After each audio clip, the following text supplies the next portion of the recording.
रजनी को बचपन से ही पेंटिंग का बहुत शौक था।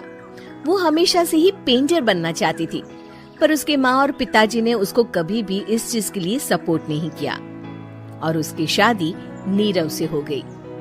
नीरव रजनी को बहुत प्यार करता था, पर रजनी हमेशा चुपचाप ही रहती। वो इस शादी से खुश नहीं थी। वो ये शादी नहीं करना चाहती थी। उसे तो हमेशा से पेंटर जो बनना था। अपने इस सपने को वो नहीं पूरा कर पाई, इसलिए वो हमेशा उदास रहती थी। रजनी, बहुत ही बढ़िया फिल्म लगी है, कल देखने चले? नहीं जी, कल मुझे बहुत काम है, मैं नहीं जा पाऊंगी। अच्छा तो कोई बात नहीं, संडे को चलते हैं। देखिए, मुझे फिल्म देखना पसंद नहीं है। आपको जाना है तो चले जाइए। नीरव को मना करके रजनी वहाँ से चली जाती है और अपने बैग को खोलकर उसमें बंद पड़े ब्रश और कलर्स को देखकर रोने लगती है। रजनी, चलो ना कहीं बाहर खाने चलते हैं, कुछ तुम्हारी पसंद का। जी मुझे नहीं जाना, मेरी तबीयत ठीक नहीं है। रजनी वहाँ से चली जाती है। नीरव को समझ नहीं आता कि रजनी उससे इतना दूर क्यों रहती है। वो जब भी उसके साथ वक्त बिताना चाहता है, रजनी कोई ना कोई बहाना बना देती है। एक दिन घर पर कोई नहीं था। रजनी घर का सारा काम जल्दी से खत्म कर लेती है।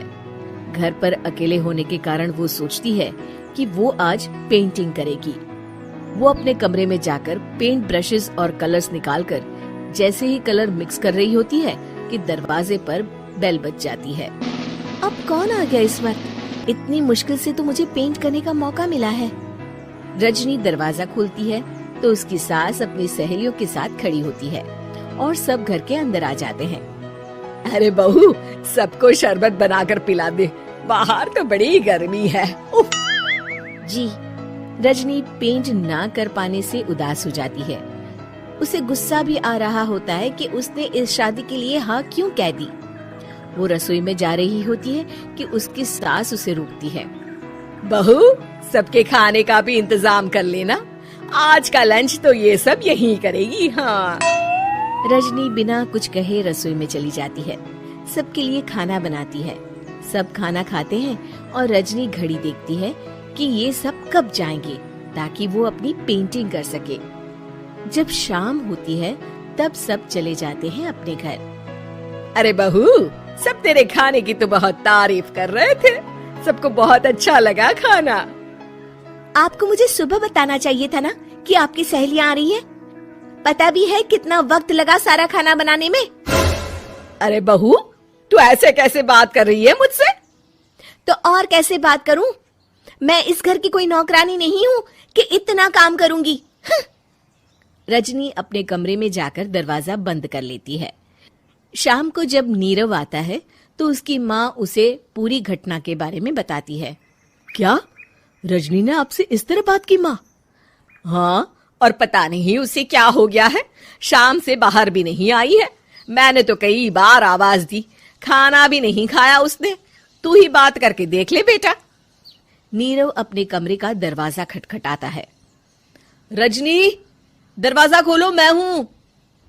रजनी दरवाजा खोलती है और फिर वापस जाकर अपने बिस्तर पर लेट जाती है। रजनी, माँ से बात करने का ये क्या तरीका है? मैंने कोई गलत बात नहीं की है। अरे तुम क्यों ऐसे बर्ताव कर रही हो सबके साथ?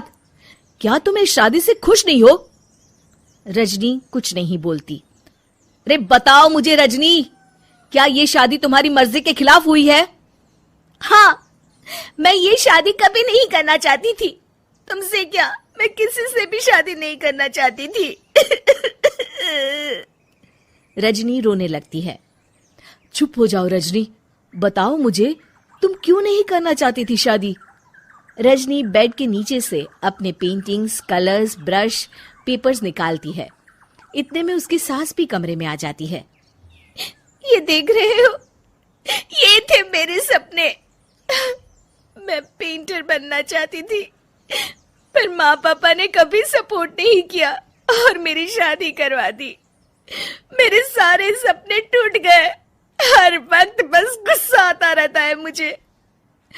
मैं जानती हूँ कि आप लोगों की इसमें कोई गलती नहीं है, पर मैं क्या करूँ, मुझे समझ में नहीं आता।